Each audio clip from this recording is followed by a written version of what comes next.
Members of the Flat Earth Society claim to believe the Earth is flat. Walking around the planet's surface, it looks and feels flat, so they deem all evidence to the contrary, such as satellite photos of Earth as a sphere, to be fabrications of a round Earth conspiracy orchestrated by NASA and other government agencies. The belief that the Earth is flat has been described as the ultimate conspiracy theory. According to the Flat Earth Society's leadership, its ranks have grown by 200 people per year since 2009. But is the flat Earth for real, or just an intellectual exercise practiced by contrarian people with a bit of math and science under their belt? That's what we set out to uncover in this episode of Is That For Real? Perfect!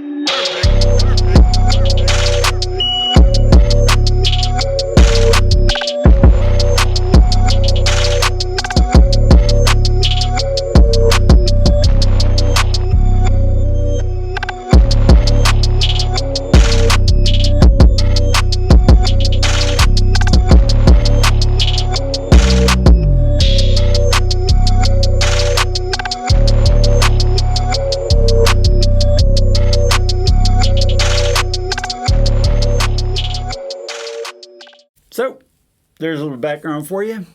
But, is the Earth really flat? Are scientists really pulling the wool over our eyes because they've got some nefarious purpose? What do you think, Diasis? Do you believe the Earth is flat? Look, I'll tell you what. After Shaquille O'Neal made that outstanding quote, I have seen the light. If anybody would know if the Earth is flat, it would be him. That's true. Thank you, Shaq. That's true. For telling us the Earth is flat. From that height, he would be able to see all the way to the end of the Earth. Right? He would know. He's like, nah. He's like, we good, man. It's flat like a plate. Yeah, I can totally see over the ice from here.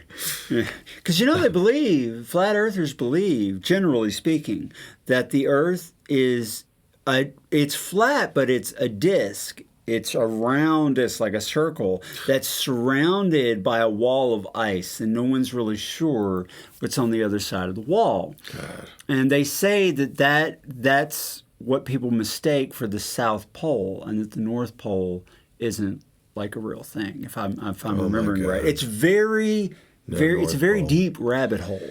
When we fly around the world, it's like a video game where you just teleport, to the other side again of the screen. Yeah, just something like that. Well, that's like the old Mario games, We'll get into that, but one of the bloom, bloom. One of the things they say is that like GPS devices they're just bullshit.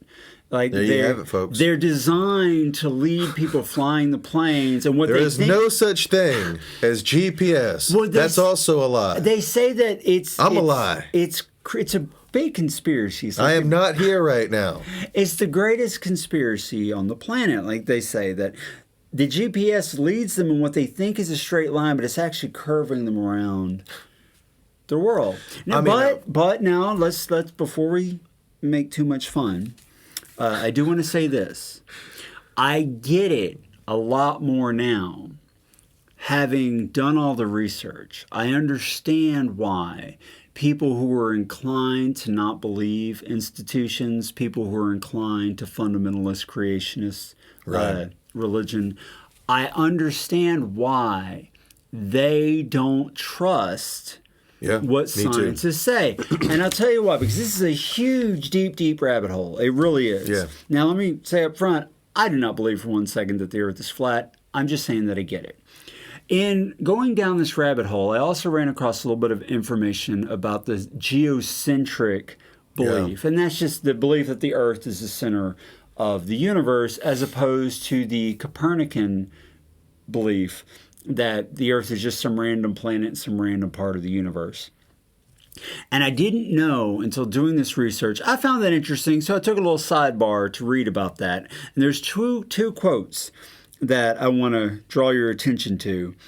Edwin Hubble, first of all, after whom the Hubble telescope is named, upon observing that the surrounding galaxies were moving away from us in every direction, concluded that we are at the center of the observable universe. Now, he didn't accept the conclusion, only it was his initial conclusion, and it terrified him, propelling him to propose an alternative that would allow him, as he writes, quote, to escape the horror of a unique position. Decades later, Stephen Hawking also describes this geocentric conclusion as the initial conclusion justified by observation. Now, at first sight, he writes, all this evidence that the universe looks the same whichever direction we look in might seem to suggest there is something special about our place in the universe. In particular, it might seem that if we observe all other galaxies to be moving away from us, then we must be at the center of the universe. So both Edwin Hubble and Stephen Hawking, pillars in the cosmological community, they both say that the data shows, the evidence shows that the Earth is at the center of the universe, but they both rejected the evidence in favor of another conclusion. And this is publicly available. You got God creeping in on this. You can double check these quotes. Hubble's came from his work Observational Approach to Cosmology, and Stephen Hawking's came from his very famous book A Brief History in Time, which I actually read and totally forgot or didn't notice the implications of what he said there. But when I'm doing this research on the flat Earth, it struck me, I'm like, wait a minute. I'm not saying they have to believe the Earth is the center of the universe, but that the data, the first initial impression of both of these guys was that that's what it means. And however, it could mean this other thing that they've come to the conclusion that it might mean. Right. But you don't hear about that. No. You only hear about the Copernican belief that the Earth is just in some random spot in the universe by some random star, and we're lucky to be here through evolution or whatever. So I get why flat Earth believers just reject science because they're like, look at all the stuff science is hiding. Yeah, I mean, I'm not going to lie. I mean, I walked into this episode laughing my ass off about a flat Earth, and then walk back out of it going, okay, now I don't know what the hell to think. And to the flat earthers' credit, you can kind of understand why they have absolutely no trust, in the scientific community, because the scientific community, I guess like a lot of other communities and like humans are, will go with their presupposition, and any new evidence found, they will try to fit it into what they already have through their confirmation bias, or just leave it out or off the table altogether instead of try to examine it as a new theory and build a new theory out of it, or just go wherever. Yes. I do not blame for 1 second science for completely rejecting this episode kind of surprised me. Yeah. I don't blame scientists for rejecting the idea of a flat Earth at all. I think there's plenty of evidence with your own eyes that it's not flat, that you can observe and prove and all of that. But I totally understand the flat Earth believers not trusting what the scientists have to say for one reason or another. But now, for me, here's something I want to say here. First of all, there's a quote from the Flat Earth Society, which is like the biggest group of believers. Yeah, it's a big deal. They have conventions and everything. The question, yes, for real. The question of belief in from around the world, huh? From around the world. Gotcha. I see what you did there. The question of belief and sincerity is one that comes up a lot. Flat Earth Society Vice President Michael Wilmore said, "If I had to guess, I would probably say that at least some of our members see the Flat Earth Society and Flat Earth theory as a kind of epistemological exercise, whether as a critique of the scientific method or as a kind of solipsism for beginners." And in case you're not familiar, solipsism is the philosophy that all we can know is that we exist. And beyond that, we can't be sure of anything. Nothing can be known outside of ourselves, I think. Solipsism or whatever. Solip, whatever you say it. It's Descartes. Cogito ergo sum. I think, therefore I am. That's all you can really It is pretty know. interesting. Yeah. He says there are also probably some who thought the certificate would be some kind of, because you can get a certificate as a flat earther, would be a kind of funny thing to have on their wall. That being said, I know many members personally, and I'm fully convinced of their belief. And then you got Shaq, who made his comments that he later said he was just kidding, but he didn't sound like he was kidding. I can see everything. I can tell you right now the Earth is flat. I'm standing on top of it right now. Yeah. Don't argue with me. He says, I'm just saying, I drive from Florida to California all the time, and it's flat to me. I don't go up and down at a 360-degree angle, which I thought that was funny, and all that stuff about gravity. Have you looked outside Atlanta lately and seen all these buildings? You mean to tell me that China is under us? China under us? It's not. The world is flat. For me, the flat earth thing is more about who do you trust? Yeah. Do you trust the scientific community? Do you trust the religious community? Or do you not trust any of them? Yeah.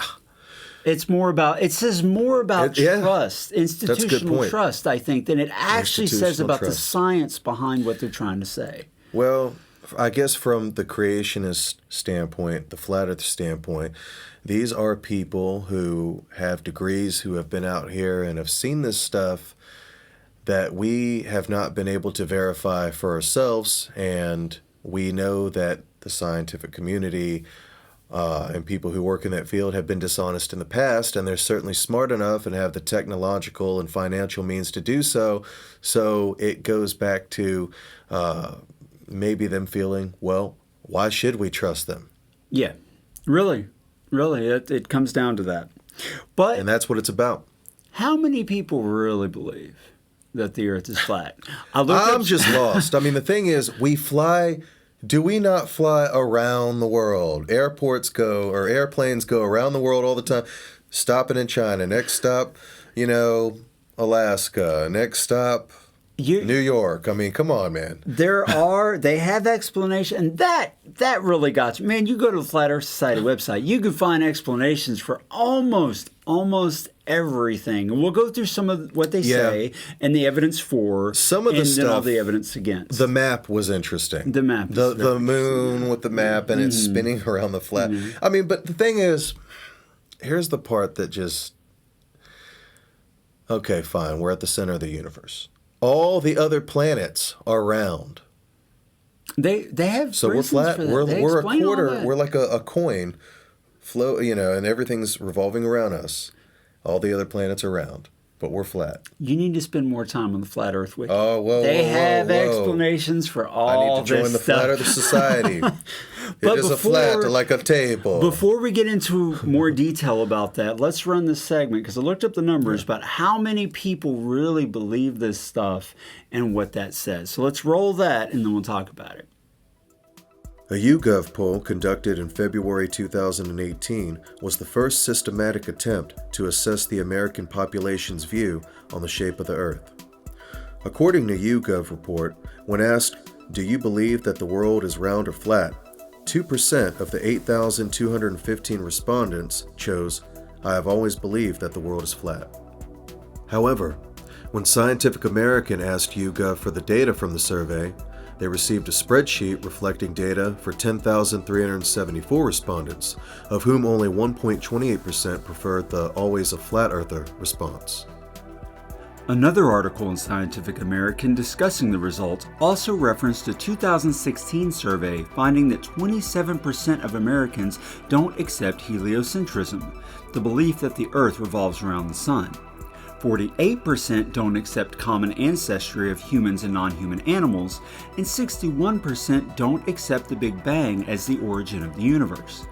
Clearly, whether due to ignorance or ideology, the scientific consensus is not always accepted. So why not about the shape of the Earth? I'm amazed. I mean, I'm surprised. 27%. I'm not even thinking about the flat Earth. 27% of Americans don't accept heliocentrism. Yep. So I guess they believe that the sun revolves around the Earth. Yep. We're so narcissistic. We Earthlings are just narcissists. That's the universe is for us. I mean, let's be fair here. Before we did this segment, Stephen Hawking and Edwin Hubble both said that the evidence could mean, and at face value does mean that the Earth is the center of the universe. They just chose on a philosophical point not to accept that, but to go with the alternative theory. So you can't, I don't believe it, but I can't blame people for not believing in heliocentrism if even Hubble and Hawking both said that the Earth being the center of the universe is a perfectly viable option according to the data. It's like we were talking about before the show. If we live to be 120 years old and become sages, what have you learned, great master? We know nothing. Yep, I'm totally with Socrates or Socrates, as Bill and Ted called him. That the only wisdom exists in knowing that we know nothing. Basically. And okay, so I get it. I'm more understanding, even more of people who don't believe in the Big Bang. Because if you have any kind of religious belief at all, where you began. It's tough to buy that the Earth exploded out of a dot in the sky. Well, there was no sky. It just exploded out of a singularity or whatever. So I get it. Poof. I'm not inclined to question as much, but I believe in the Cartesian principle that, cogito ergo sum. You can't absolutely prove anything. Like, I can't prove that you are conscious. I can't prove in this moment that you're not a very complex robot. I can't prove it. Now, I could start, carving you open. I'm a Terminator. And looking at everything. That would be so awesome. To have a Terminator on the show. Not that part, but the rest of it. Oh. So, but that's the point. How do you prove someone else is conscious? Right. You can't. You can. I know I am because I think therefore I am, but I can't prove that you are. I believe that you are based on the fact that you walk and talk or have intelligent responses most of the time to the things that I have to say. Sorry.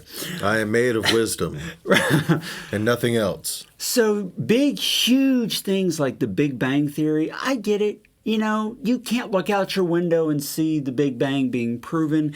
And that's where we start getting to why you have people who believe that the Earth is flat, not just based on the fact that they don't trust institutions. So that's a big part of it, in my opinion. I feel like Marty McFly right now in Back to the Future.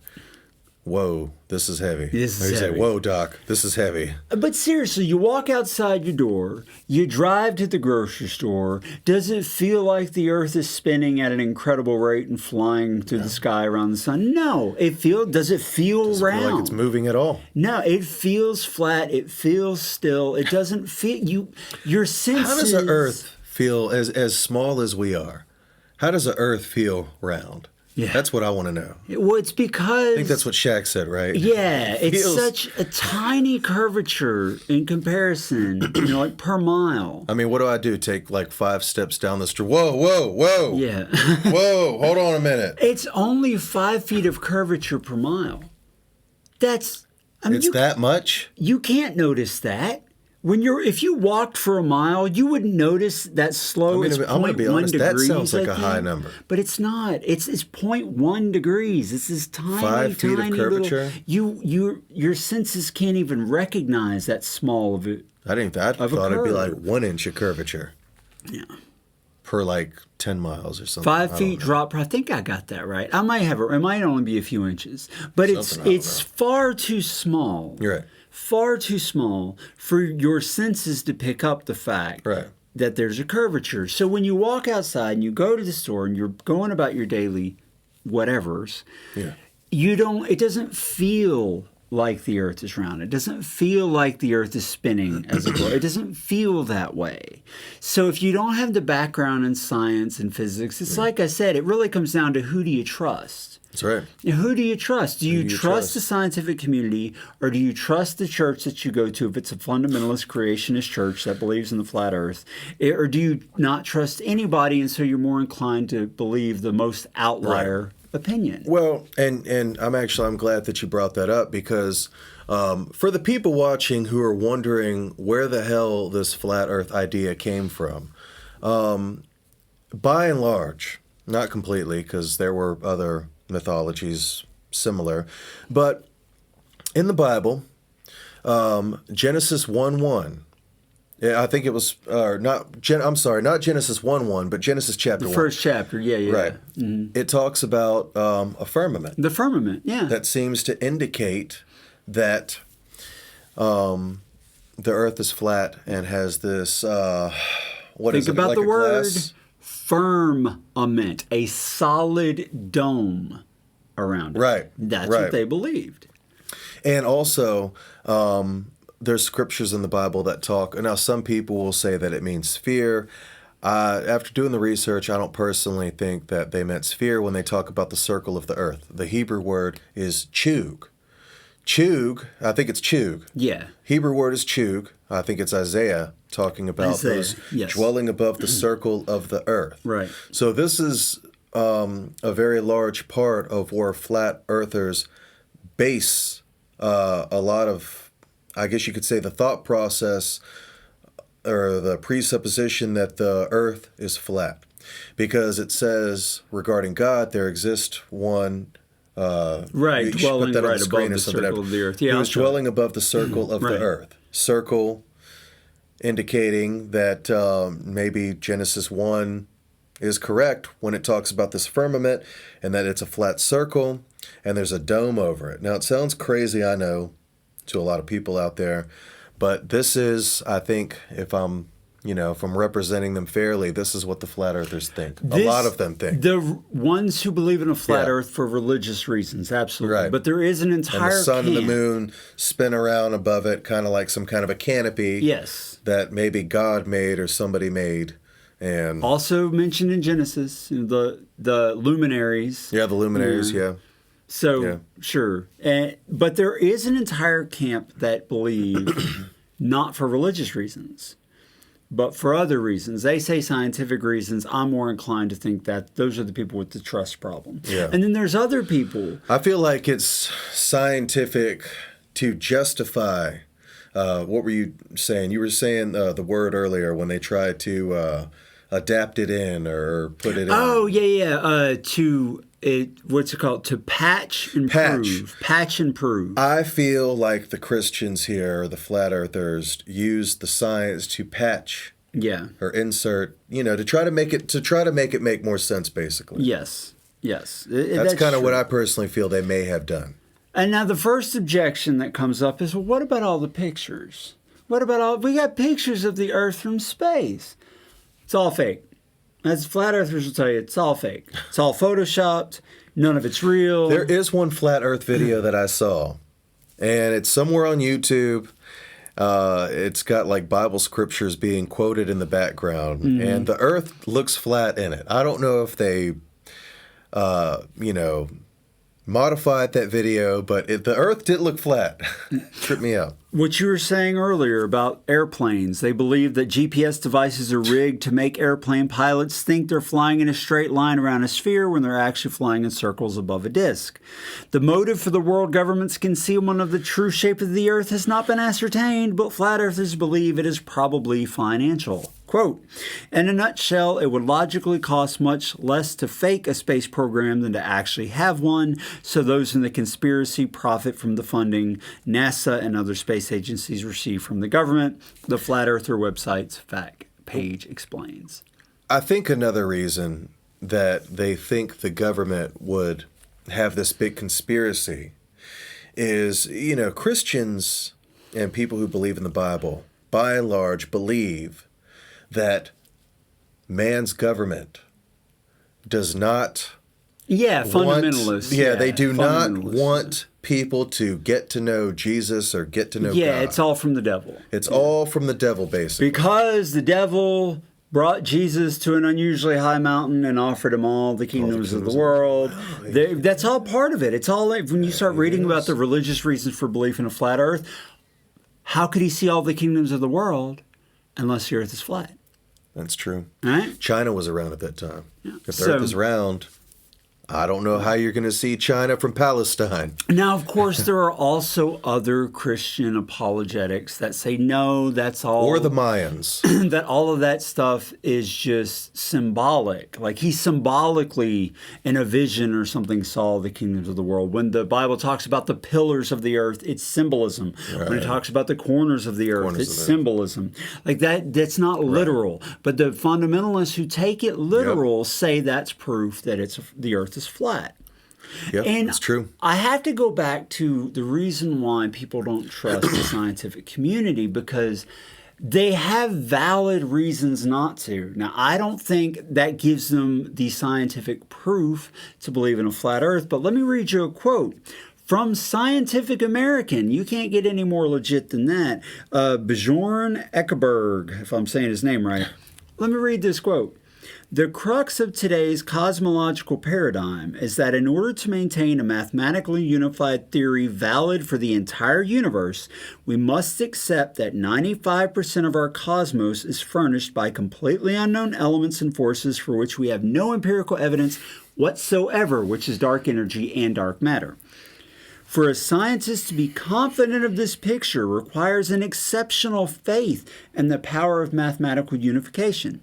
In the end, the conundrum for cosmology is its reliance on the framework as the necessary presupposition for conducting research.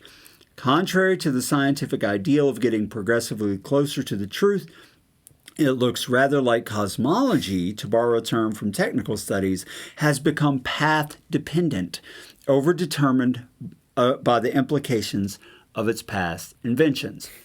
Layman's terms, they have this model.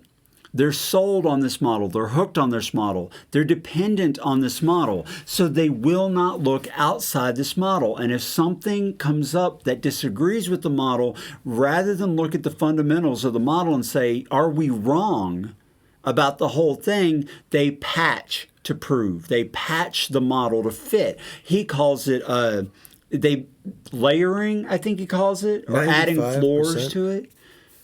Yeah, 95%. 95%? Yeah. They think we know 5% of the universe? Yeah, they think the rest is dark matter and dark energy, which, of course, we have no empirical evidence for and we don't understand. When you read stuff like that... I find it hard to believe that we even know 5%. And let me tell you this. I 5%. Only found this article. No. Just what we see in the universe, we only see 5%. The rest is dark energy and dark matter. How would we even know that? Well, that's the point. Wondering. That's the point. Yeah. The flat earthers say they don't know that. That article, interesting enough, called The Problems, like the biggest problems in modern cosmology or whatever, Point of Scientific American, came from the Flat Earth website, Flat Earth Society website. Wow. I had never read this article. I'm reading this article, and this guy, Bjorn Eckerberg, PhD, writing for Scientific American. I still can't believe they have their own website. He says, yeah, there's all kinds of problems with the stuff we think we know. Now, that doesn't prove that the Earth is flat. At least he's honest. But that gives flat earthers all kinds of reason to doubt the current cosmological model in favor of their own, which fits when they walk out. The Earth feels flat. It fits what they feel, and so that's what they choose to believe. And I can't argue about the fact that it's simpler. And they call that the Zetetical Method. It's an alternative to the scientific method. It was developed by a 19th century flat earther in which sensory observations reign supreme. Quote, broadly, the method places a lot of emphasis on reconciling empiricism and rationalism and making logical deductions based on empirical data. In other words, what they're saying basically is we know the Earth is flat because it feels that way, and the rest is just our explanation of how things might work. But even if we're feels wrong, flat to me. Even if we're wrong about how things might work, it doesn't matter. We should trust our gut that the Earth is flat because that's what it feels like. Damn it. That's the basic concept. That's science right there, man. Trust your gut. Yeah. But if just trust your gut. If you have reason to believe that the scientific community is withholding information, who are you going to trust? Them or your own experience? So like I said, I surely understand. word would have gotten out by now. That's one of the counters that we'll get to. By now, Somebody would have said something. The thousands of people that would have to be involved in this conspiracy, by now, somebody would have come out with an expose on this. They would have had to. And if the conspiracy was capable of plugging any holes like that, they also would have done away with all the flat earthers to keep them from revealing the truth. Say, if they're that, yeah, exactly. Yeah. But there's more. There's more evidence on the side of the flat earthers. Billy Mays. But wait, there's more. The evidence for a flat earth is derived from many different facets of science and philosophy. The simplest is by relying on one's own senses, of course. The world looks flat. The bottom of clouds are flat. The movement of the sun. These are all examples of your senses telling you we do not live on a spherical, heliocentric world. This is what's called using an empirical approach, or an approach that relies on information from your senses. Alternatively, when using Descartes' method of Cartesian doubt to skeptically view the world around us, one quickly finds that the notion of a spherical world is the theory which has the burden of proof, not flat Earth's theory. So their claim is what we see is the truth, the default truth. Unless you can prove it isn't. And just like you assume someone's guilty until someone's innocent until they're proven guilty, the burden of proof lies on the person who wants to say that they are guilty. Because by default, we're all innocent. We're born innocent. We didn't do anything wrong. So you have to prove that someone did. They say the same thing applies with a spherical Earth. The burden of proof is not on the flat earthers because the Earth, our experience shows it to be flat. So you have to prove that it isn't. Now, of course, science would say, well, of course, we've proven this for thousands of years. We know I say both sides need to prove it. Yeah. The big experiment, the one that the Flat Earth Society likes the most, is called the Bedford level experiment. They say this proves that the Earth is flat. Let me tell you what it is. There's a canal that is about 6 miles long, the flat part, the straight part, where it doesn't curve around and stuff. Northeast of the village of Welney. The most famous observation, and the one that was taught in schools until photographs of the Earth from space became available, involved a set of 3 poles fixed at equal height above the water level along this length.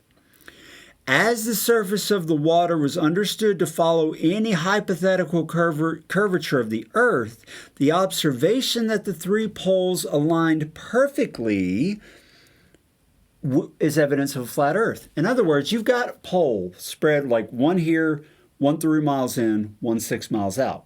Okay. If you're looking across the top of the pole, if the Earth is curved, you shouldn't be able to see that last pole. And they were 6 miles apart?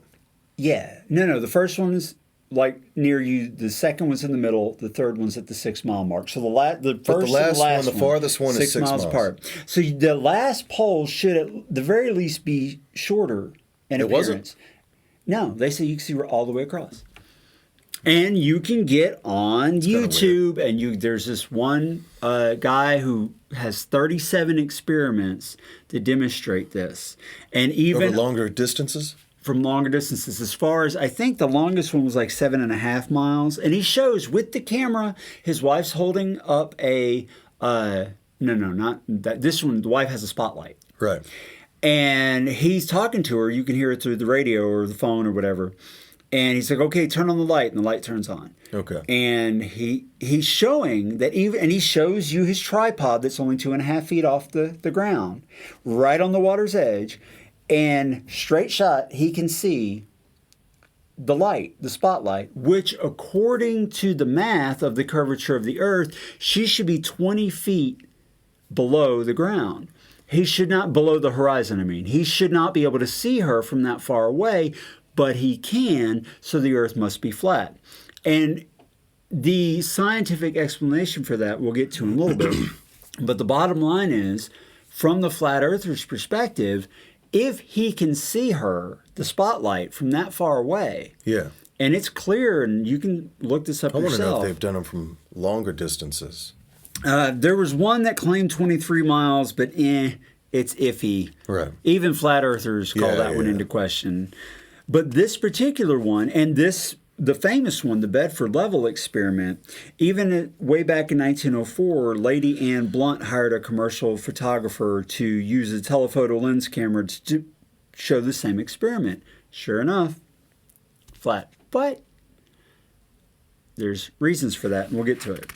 So they claim that if the Earth has this so-called curvature, that we should not be able to do this experiment. And when we do it, it should show either you shouldn't be able to see that final pole at all, or it should at least be farther down. But it's not. Therefore, the Earth is flat. I mean, yeah, that is interesting, but that is only 6 miles, 7 miles. Rob Skiba is the name of the guy who did the compilation of 37 experiments. He did one in Willard Bay. He did 2 at Utah Lake, which is 7.5 miles. And the skeptics came back, and I'll just talk about it. Science says, well, that's refraction. It's refraction. The atmosphere close to the Earth is thicker, and it bends the light downward so that it appears flat. But it's not. It's just the light has been bent because of the thickness of the atmosphere. And that's why they say that, well, yeah, of course you can, it still looks like you can see flat, but if you get far enough away, they say you see even all the way back thousands of years ago, you could see the sail of the ship coming up on the water before you saw the boat. That proves the Earth is round. Yeah. But flat earthers say that's a perspective problem. It's not about that it's just from certain distances the perspectives show it that way, and they of course claim to have evidence that that's so. I don't know how I feel about that one. I don't buy any of it, but I will give them this. They are very thorough. If you go to the Flat Earth Wiki at the Flat Earth Society, you are hard-pressed to find a question that's been asked that they have not come up with some solution for. Now I'm just confused. Yeah. What if it's both? Daryl Marble. This was really What if the Earth is both, John? flat and round? There you go. How would it pull that off? Who knows? There it is. Settled. Problem solved. There's a video got like 1.5 million views. Daryl Marble, this dude, gets on a plane with a spirit level, which is just a level like you use in construction. Sets the level on the arm of the plane and says, now if the Earth is curved, on this 200-mile trip, there's going to be 5 miles of downward curvature in a 200-mile trip. That level should show that the nose of the plane has to be aimed down to compensate for the curvature, right? And he shows the level being flat the whole time. And he was like, see, that proves that the Earth is flat, because if it wasn't flat, the level would have moved. Yeah, well, see, and I would dispute that because it's moving as the plane is moving, or it continues to shift back into where it's supposed to be. So maybe it's just slowly, I don't know. You'd have to be moving fast for that to happen. Here's the thing. Your inability to verbalize the science behind why Daryl is full of crap is why, in my opinion, a lot of people believe in a flat Earth. Because they can't, who can sit down and explain the physics of why the level stays in the center of the level, even while you're on a plane flying around a circular or a spherical Earth. How many people can explain the physics? I've read the explanation, and it's like this damn long, paragraph upon paragraph, and it makes perfect sense. Why? You're not moving fast enough for the bubble to move. Exactly, because the curvature is so small, so slight. Yeah. At that speed and that ratio that it would have barely affect the bubble if it would affect it at all. And then it's much more affected by things like the pilot having to slow down and speed up to compensate for the buffeting of the winds. And sure enough, when you watch the video, that level does move a little bit. Yeah. And the guy wrote the explanation. It's like, well, that's why. It's mostly because of the pilot's compensation. But the average person, and if you read the comments, to be fair, I read through a ton of comments on this video. I saw 1, maybe 2 out of the hundreds I scanned that actually explained why the guy was wrong. Everyone else like, you're just an idiot. You believe in a flat Earth, you're dumb. But that's not an explanation. Is that how they sounded, John? That's how they sounded. But the guy that I read the long explanation about why it was, here are the scientific reasons. He was very nice to the Daryl guy. And he said, look, I applaud him for going through and trying to do some experimentation for proving what he believes, but he's missed a fundamental point, and here's what it is. And he explains it in this nice little write-up with graphics and drawings and pictures to show. That's what we like. Explanations. But most people disagreements were with so explanations. juvenile in their response to this guy, did not for 1 second prove that they knew what the hell they were talking about, because they didn't give any evidence. No, you're just stupid. You're just stupid. See, I sound like and one they of them would, too. You know, they would insult him, and that's the logical This is fallacy. what YouTube commenters sound like. Yes, because YouTube is full of educated people watching. No offense. You guys are brilliant. You're the rare. All of you You're watching, rare. you're brilliant. You're brilliant smarter for watching. Okay. You're brilliant for watching this show. Yes, that's right. So I understand when you believe in the flat earth and you watch a video that proves the flat earth like Daryl's, and almost nobody responding does anything but try to shut you down and insult you, how are you going to be proven wrong? You're not proven wrong. It's just going to push you further into your belief system. So we've got that. It's true. And then you've got other guys like Rob Skiba who show photographic evidence that the earth isn't flat. And if you don't know about refraction, and he even says, okay, so I had a bunch of skeptics come back to me on the Utah Lake experiment and says, oh, it's just because of refraction, because of the heat, because he did that in the summer. It's like, okay, so he went back in the dead of winter and he shows the ice and all that stuff, and he does it again. And you can still see the spotlight across the 7.5 miles. So if it's refraction, now that it's freaking cold and the cold air is supposed to negate the refraction, now what's your excuse for why it doesn't work? Why can I still see the spotlight? Why is it that the whole picture isn't messed up of all, you can see all the city lights and everything across the lake? He's like, how come all that stuff doesn't look refracted or twisted? And why can I still see my wife holding the spotlight? Right. So when you watch this stuff, you start to understand why flat earthers believe what they believe. Right. Because it appears to have some evidence behind it, but what you're not seeing is all the stuff that they dismiss with the wave of a hand. Like the lunar eclipse, but we'll get to that. Okay, so that's another reason why people believe. And then we've got the people who've been into space. Have they not discovered that the earth is flat? Well, that's all baloney, Photoshop. It's all fake. It's forgery. It's a conspiracy. So, of course, they're going to dismiss There it. is no NASA. No, NASA is real, but they're a giant conspiracy meant to lead people away from the truth. There is no moon. There are varying degrees of crazy when it comes to flat earth. There are the people who try to logically, rationally reason with you, and there's the other people who say, yeah, NASA plants soldiers on the ice around the earth, so if you ever go there, they kill anybody who goes there so that they won't learn the truth. It's the Truman Show. Yeah. There it is. Hey, good. That's good. Right, that's right? good. Yeah. You like that? Yeah. That's what they say. See, that's why I'm on the show. Yeah. Okay, let me see what else. And okay, so this is interesting. There are many pictures on the internet and in other media depicting the Earth as being round. Why do these not disprove the Flat Earth theory? Listen to the explanation that the Flat Earth Society gives. Man, do I have to? And tell me, can you logically refute what they say? Okay. In general, we at the Flat Earth Society do not lend much credibility to photographic evidence. It is too easily manipulated and altered. That's true. It can be done. That is true. I mean, if you've Fair enough. how many memes have you seen that have been totally manipulated? Many of the videos posted here to prove around Earth by showing curvature will show no curvature or even concave curvature at parts. The sources are so inaccurate it's difficult to build an argument on them in either case. Furthermore, barrel distortion and other quirks of modern cameras will cause a picture to distort in ways which may not be immediately obvious or apparent, especially without references within the picture.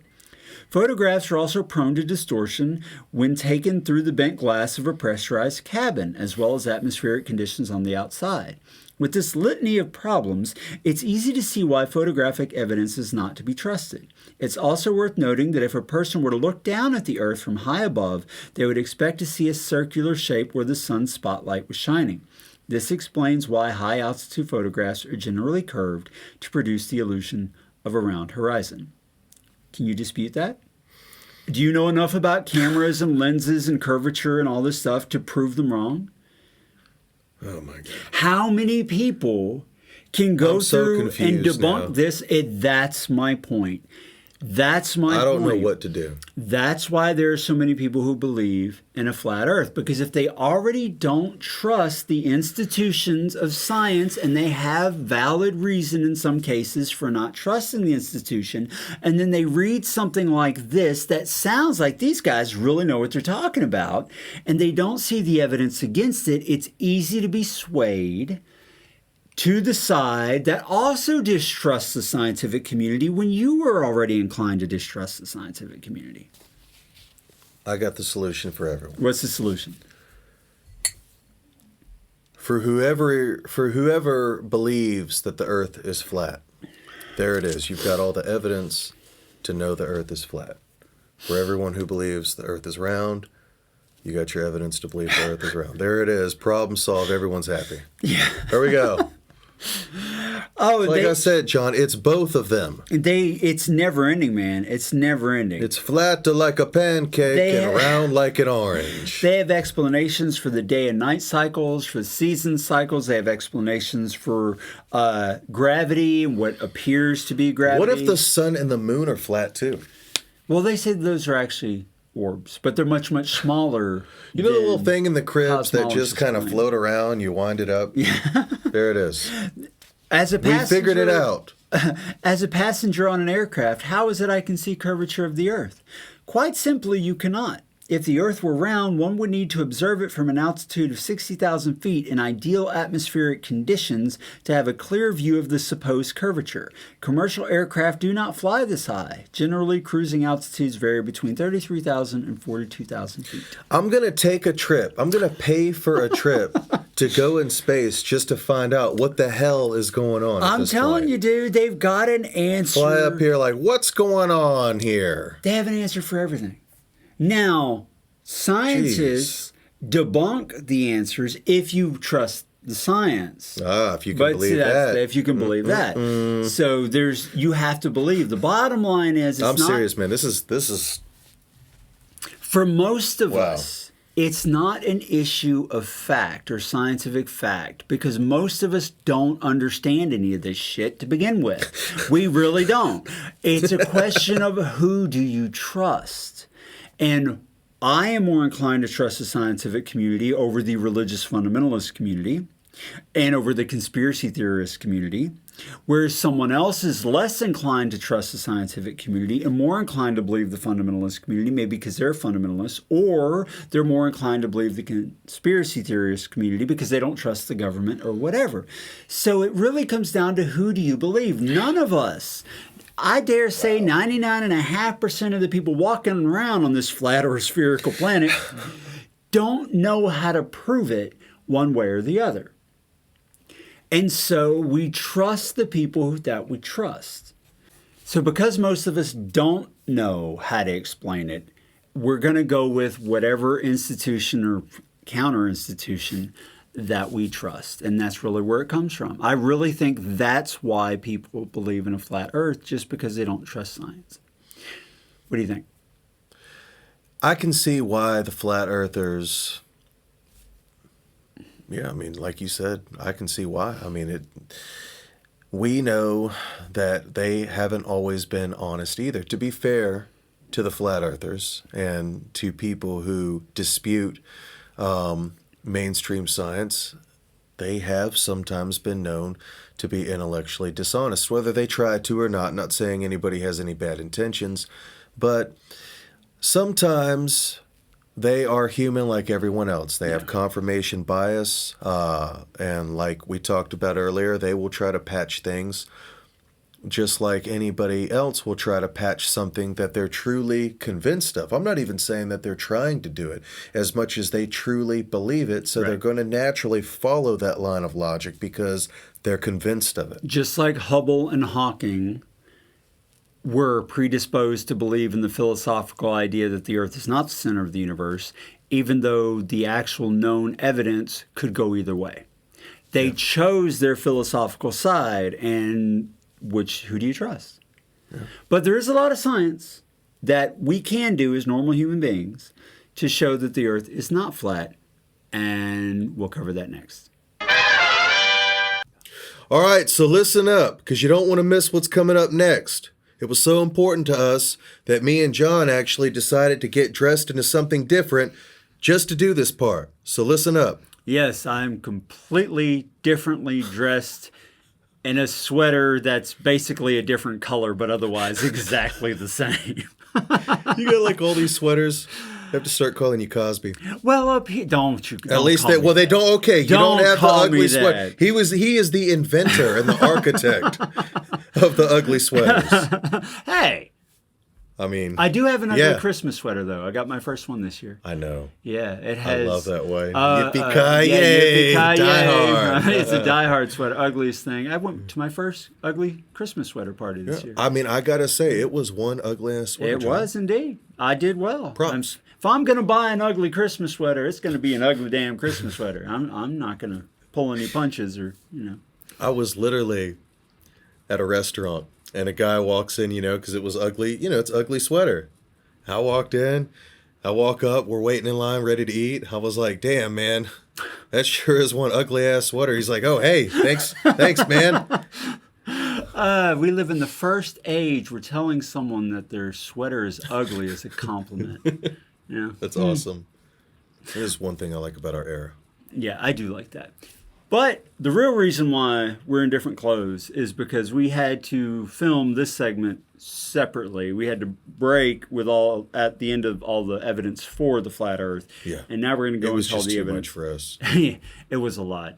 We had to have a drink and just think about all this shit. It was just wow. Yeah. And come back to you. And so here we are. We're back. And let's start off with the evidence against a flat Earth.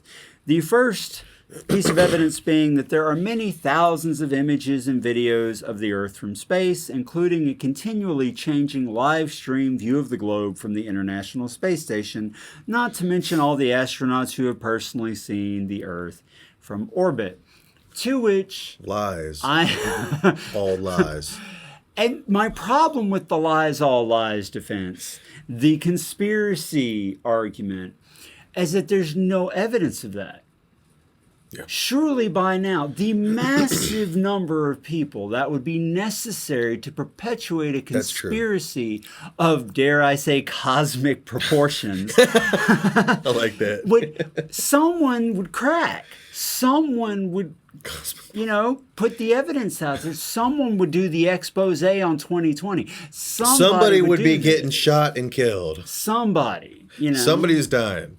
But where are they? It's all a conspiracy. It's all a conspiracy. So I mean, that's true. That is something to think about because even much smaller conspiracies and ones that have a little validity, it seems like somebody comes out. Yeah, there's somebody. Somebody comes out. I've seen somebody X-Files. Leaks the information. Yeah, right. There's always somebody. Always. There's always a Mulder. Always. Yes. But there's not for this, right? There's not someone who's got the data.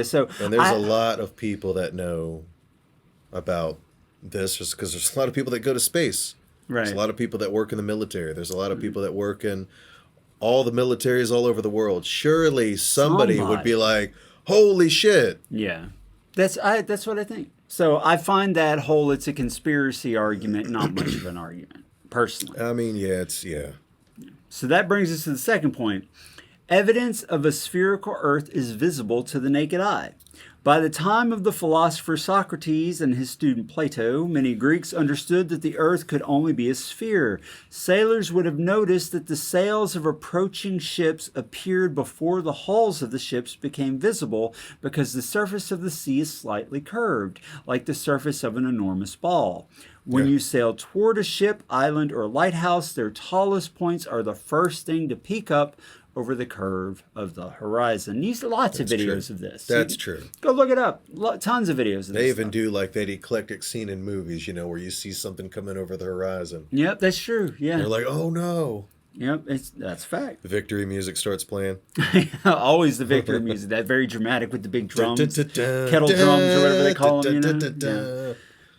Third, lunar eclipses. When the moon passes through the shadow of the Earth, that shadow is always the circular shadow of a sphere. The flat earthers claim...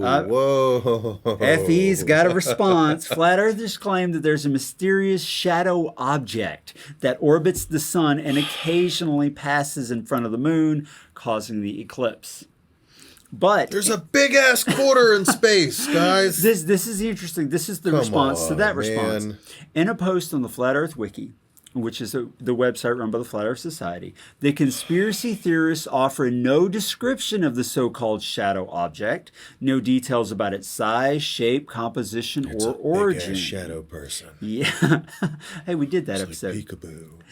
But the writers claim that this mysterious shadowy figure causes all lunar eclipses, and it's totally invisible when it's not in front of the moon. So, yeah, that one, yeah. I'm afraid that's a thumbs down for the flat earthers there. I think the mainstream science, that's pretty darn strong piece of evidence. Do you guys really believe this out here, you flat earthers? Oh, yes. Some people do. Not all. Like even the vice president said that some people, it's an intellectual exercise for them. I'm not trying to be mean, but I don't know how anybody could believe that. Just that's just my personal opinion. Now, let's say they were right about that. Let's say there's an invisible thing that only appears in front. Okay. Let's say like this big, huge table blocks the moon every now and then. They goes through space and then snaps back to invisibility mode. Well, there is a response to that. I forget exactly what it is, but like the light of the sun overpowers the light of whatever that luminary is or whatever. I forget exactly. But they have a response. Now, this one, I could not find a response to. So if you are a flat earther and you have a response, let me know, because I literally couldn't find one. I looked.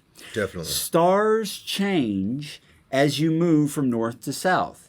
When you change your position on the Earth and look up in the sky, the set of stars you see is different. Why? Because the Earth is curved, and so different stars are blocked or invisible depending on which part of the Earth you're standing on and which part of the sky you're looking at. If you were on a flat disk, it wouldn't matter where you were standing.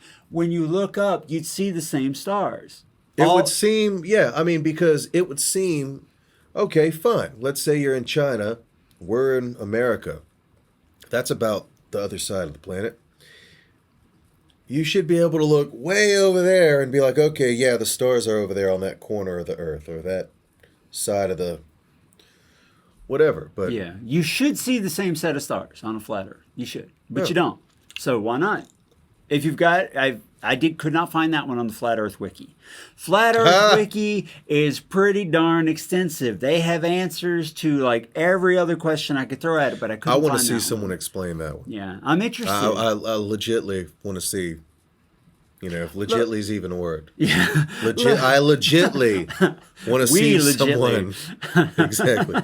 I want to see somebody explain that one. Look, even though I don't believe in the flat Earth at all, I find it a fascinating intellectual exercise, and I love how they come up with answers for everything, So I want to know what the answer to that one is, because I'm sure there's one out there, and I just couldn't find it. All right, next one. Once discovered, the true shape of the globe was too simple and useful a fact to be forgotten. Sailors were reminded of the planet's roundness every time they climbed a mast to see further over the horizon or looked to the stars to determine their position. By the time of Columbus, his crew and even his critics understood that our world is a globe. So that's another one. Why would the guy climb up on the mast just a few feet higher? Well, because he could see farther past the horizon from a little bit higher. But if it was flat, it wouldn't make any difference because you're still in the same position. You're still on the same axes. Otherwise, if it's flat, you're not going to be able to see any farther. That's true. Right, so yeah. Yeah. It's not going to make enough of a difference, but they had the little crow's nest on the ships because it did make a difference to climb up there and look over the horizon. So there's that.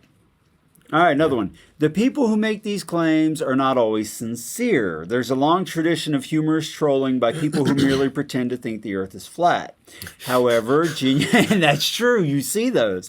However, genuine, passionate flat earth believers... You guys are awesome.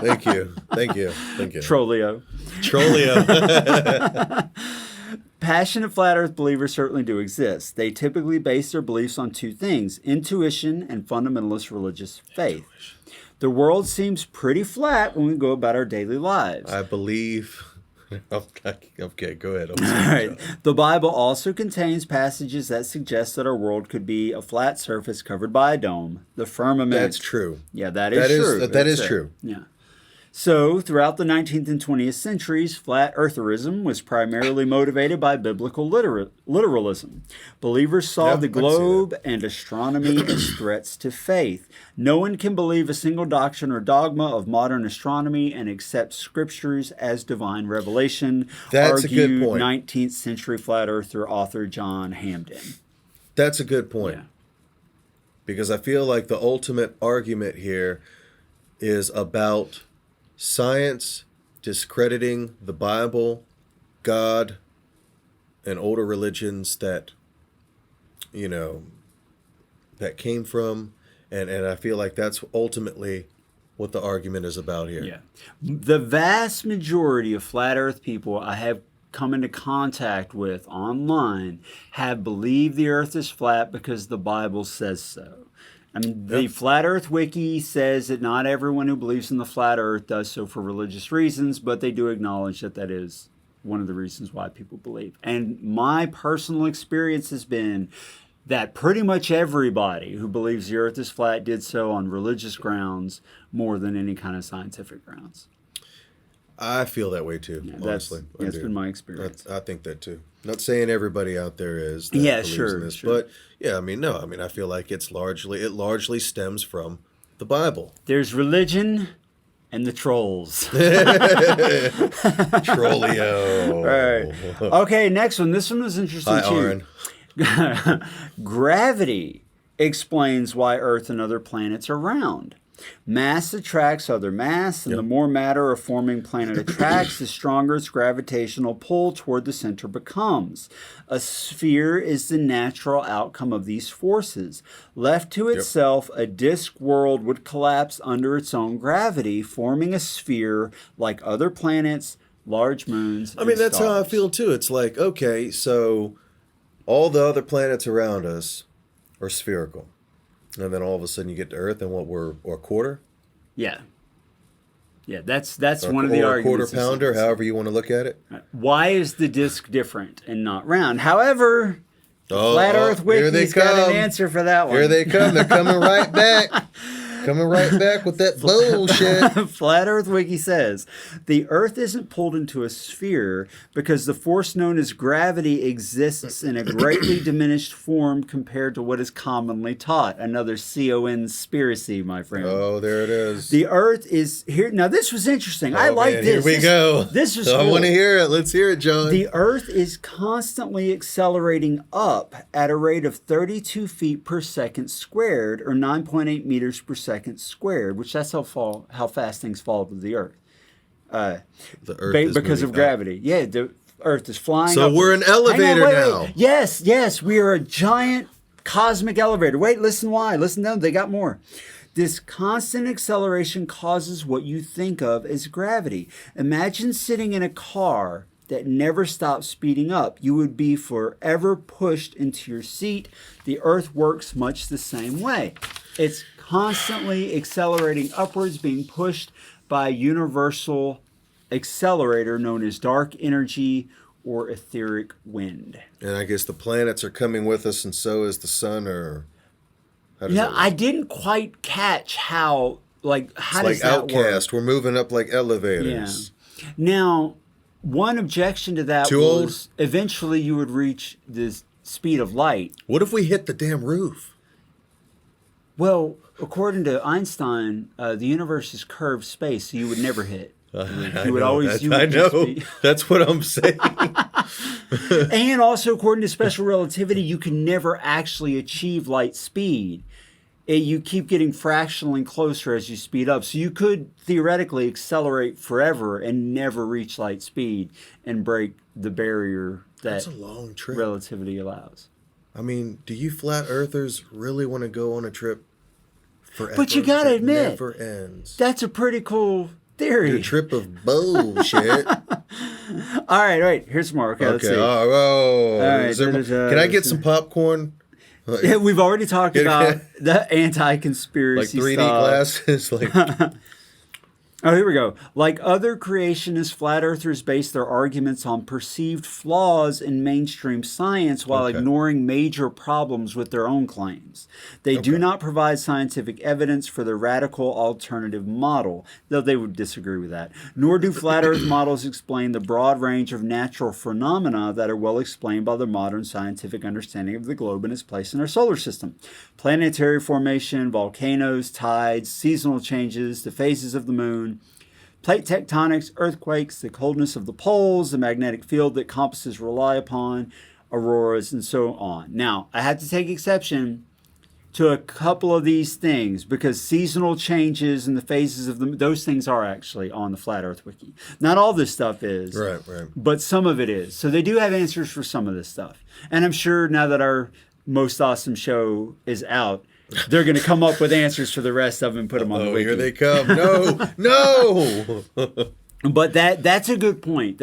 And I did see that a lot, that Flat Earth Wiki very often pointed to problems with modern cosmology just as much as it pointed to its own solutions to the problem. So it's more like, well, we think you're wrong. We don't know anything. But just because you're wrong doesn't mean I'm right. You know what I'm saying? That doesn't mean I'm right. I just hope that a planet or meteor doesn't smash right through our planet, like a plate or something, and then we're like a broken dish floating through space or something. That would be interesting, like segments of porcelain. Oh, and then it would create... Like, damn it! It would be like in Germany when the East and the West Wall, you can only look across the divide and not be able to cross. And yeah, that would be so look, tragic there's and South sad. America over there. I'm gonna make a prophecy that rift is gonna happen right in the middle of this table, and we're gonna be split across the divide. Crap.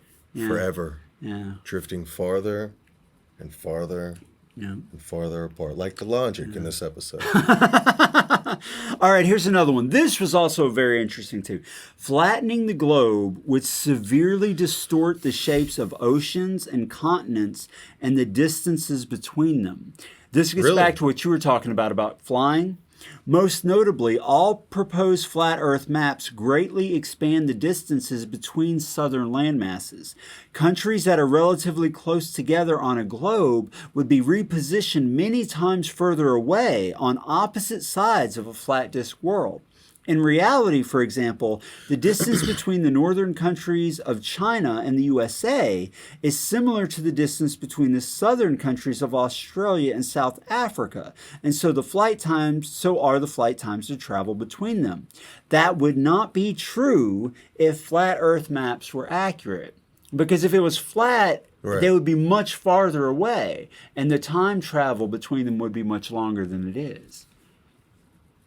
And I got the map behind us. You can see. You'd have to literally, again, going back to like Mario Brothers or older video games, you literally have to fly over here, to Russia or China and then disappear off of the map and then reappear on this side. Some kind of a reboot or reset. Okay, like over here. All right? You remember in Super Mario Brothers, Nintendo 8-bit, how you could sometimes get stuck in the blocks? Didn't that suck? Like you would get stuck in the blue blocks and you couldn't move? Yeah, it sucked. Maybe there are glitches in the flat Earth. Here we go. You don't know. Could be. All right, here we go. Here's another one. You're killing me, man. You're killing me, Smalls. Oh, hey, I love that movie. Right. Rather than confront the problem of gravity, flat earthers respond by dismissing gravity altogether. If the traditional theory of gravitation is incompatible with the flat earth model, then gravity must be weak or non-existent. But if that were the case, wouldn't you be floating out of your chair right now? Why would objects fall when you drop them? According to one common flat Earth claim, objects fall because the Earth is constantly accelerating up at a rate of 32 feet per second squared. Oh, my God. This constant acceleration causes you to think what you think of as gravity. This hand-waving explanation doesn't work. If our world is accelerating upward, why doesn't the flat Earth crash into the tiny sun and moon above us? What force could cause how come hot air balloons? Okay, go ahead. Yeah, say it in just a second. What force could cause the flat Earth, an entire world, to constantly accelerate at a perfectly even rate? How would the flat surface remain perfectly oriented with the direction of acceleration without ever tumbling or even slightly wobbling, as opposed to a globe, which, Is this serious? I mean, are we? Yeah, go ahead. Are we? Is this for real, or is that for real, or are we literally joking now? No, this is a legitimate scientific argument against the flat Earth. Yeah, so against the flat? Yeah, no, I'm just thinking if we're moving up. No, that's what they really say. Can you imagine being like a hot air balloon or holy shit? Now, let's be fair, because I thought about that. Yeah, I mean, like you're in a helicopter. Oh man, this is whoa! I'm not a physicist, but when you're driving in a car at 70 miles an hour and you throw a ball into the air in the car, it doesn't hit you in the face. It comes back down and you catch it because the ball is moving with the same momentum as you are when you throw it in the air. So if the sun and the moon are also flying at the same rate because of dark energy or dark matter or whatever, then they wouldn't come crashing into the plate of the Earth. No. I think that's what the flat earthers would say. Thank you, John. I think. So if you take off in a hot air balloon, you already are accelerating at 32 feet per second squared, plus a little bit more that the hot air balloon is giving you, so you wouldn't crash right into it.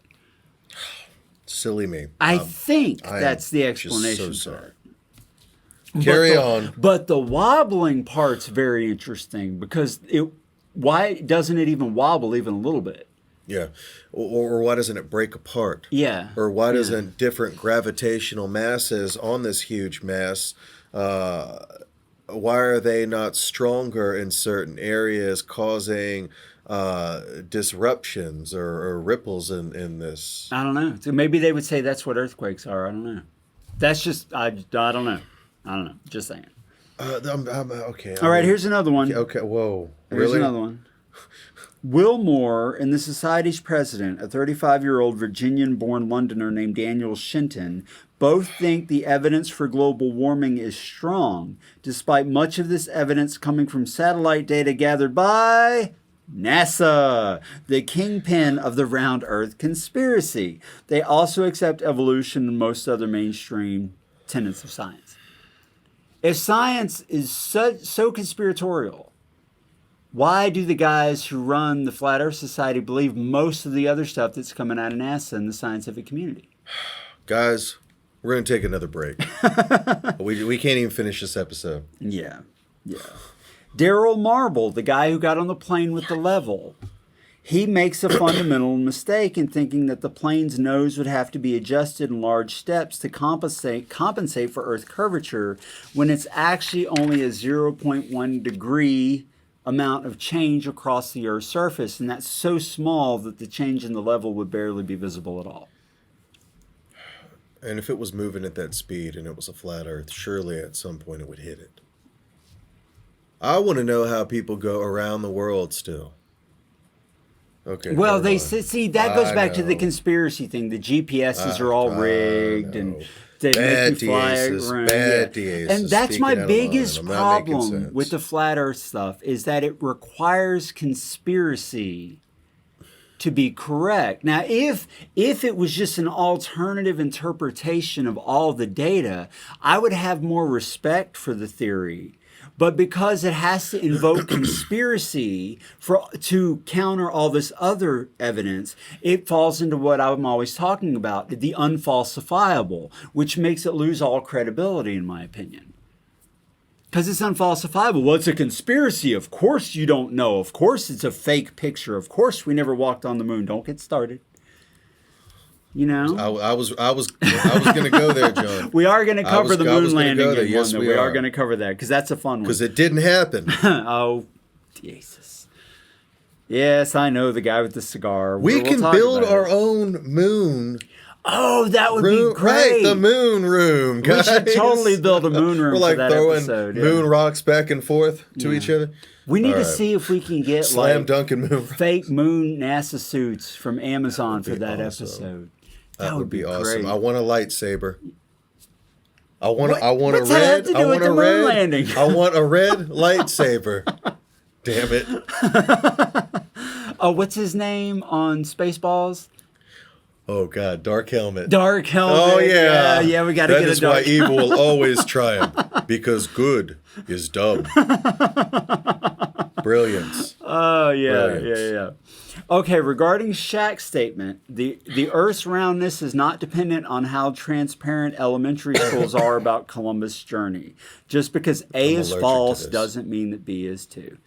Sorry, dude. Not too much more. All right, let's see. Even the ancient Greeks realized that the Earth is round. Eratosthenes, what a name, Greek mathematician. Eratosthenes, man. Even How did Greeks suddenly become Jamaican? Because even Eratosthenes, man, knew that the Earth was round. All right, boy. He noted that a well. Oh, this was a good one. A well had no shadow. Because I heard,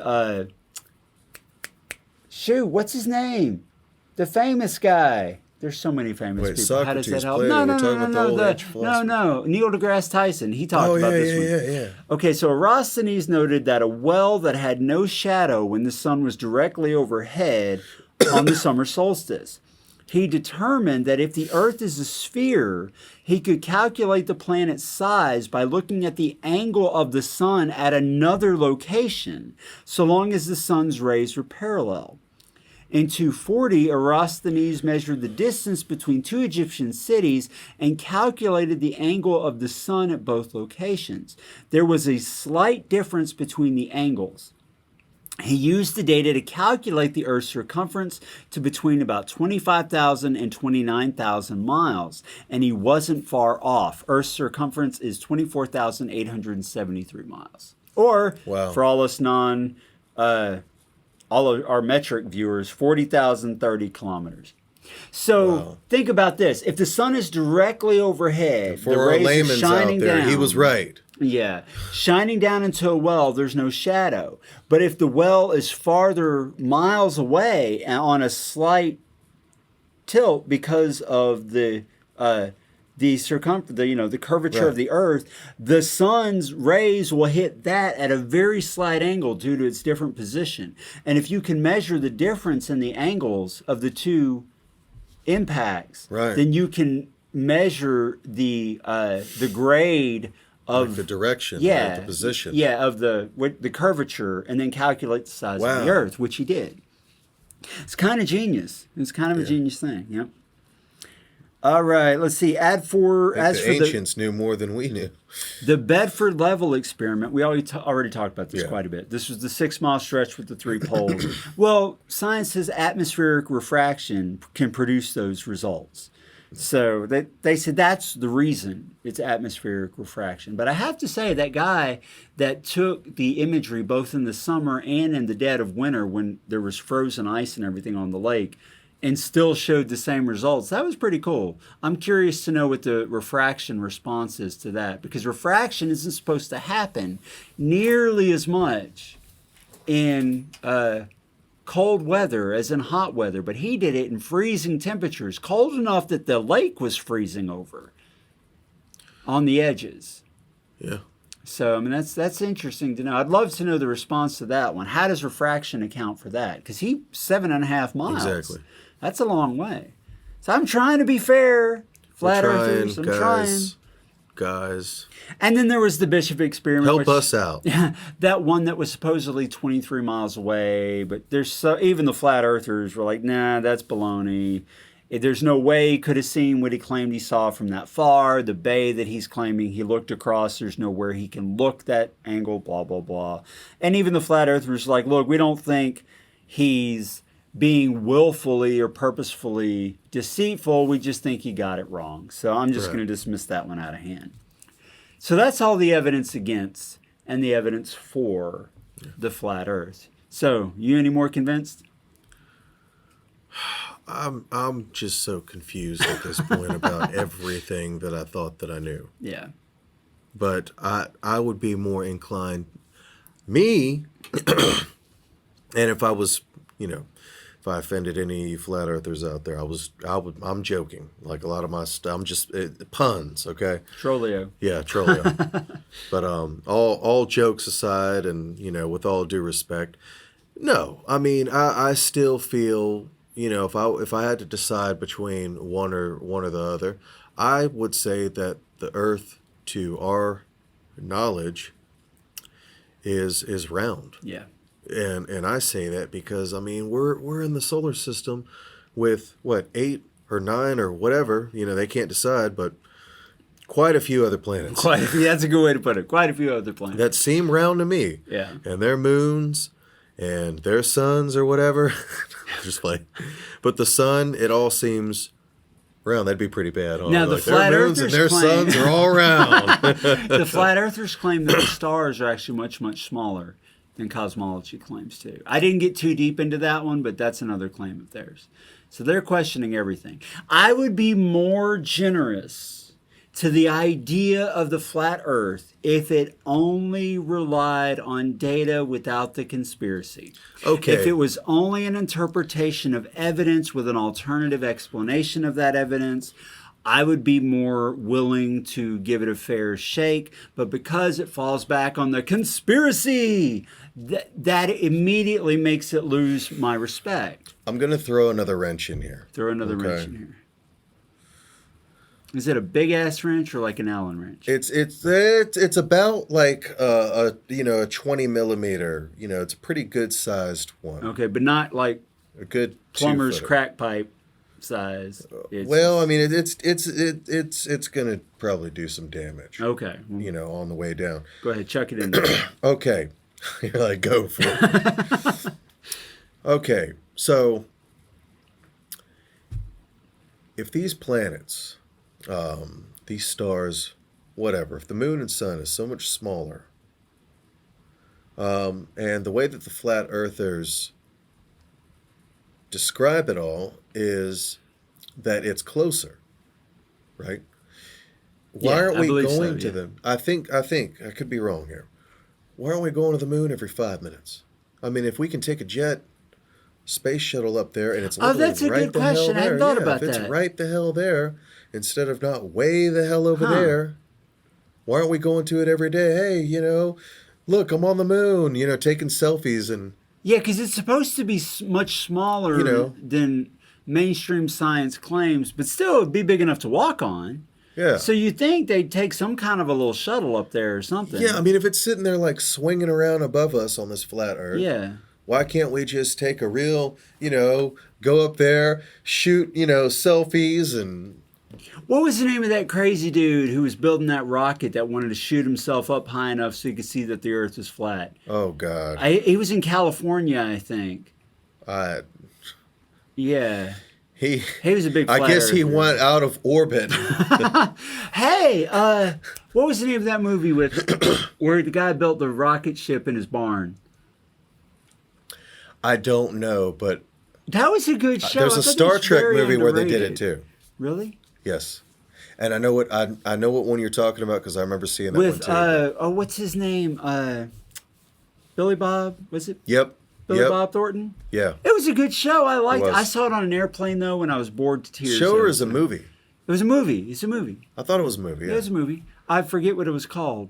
I remember they had the same premise in a Star Trek movie though. It came out in the late '90s. I forget what it was, but it was a next generation movie. I love Star Trek. Why don't I remember that? I like Star Wars too. Yeah, I've seen all the Star Wars and all the Star Trek films. Me too. If Disney makes 20 more of them, I'm just obligated through childhood, memories to go to all of them.